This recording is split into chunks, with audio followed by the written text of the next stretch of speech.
ನಮ್ಮ ಆದಿ ಚುಂಚನಗಿರಿ ಸ್ವಾಮೀಜಿಗಳು ಒಂದು ಹೇಳಿಕೆಯನ್ನು ಕೊಟ್ಟರು ನಿನ್ನೆ.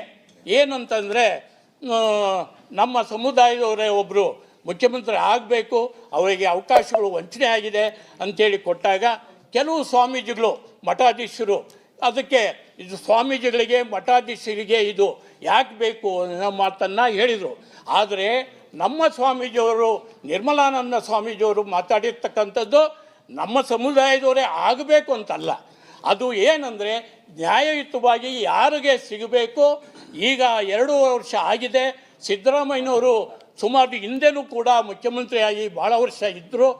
ಈಗ ಅವರಿಗೆ ಅವಕಾಶ ಇರೋದ್ರಿಂದ ಅವರು ಒಬ್ಬ ಕಾಂಗ್ರೆಸ್ ಮುಖಂಡ, ಅವರಿಗೆ ಅವಕಾಶ ಸಿಗಬೇಕು ಅನ್ನೋ ದೃಷ್ಟಿಯಿಂದ ಅವರು ಹೇಳಿರತಕ್ಕಂಥ ಮಾತು. ಇದಕ್ಕೆ ಬೇರೆ ಯಾವ ಮಠಾಧೀಶರು ಕೂಡ ಇದಕ್ಕೆ ವಿರೋಧ ಮಾಡತಕ್ಕಂಥದ್ದಲ್ಲ.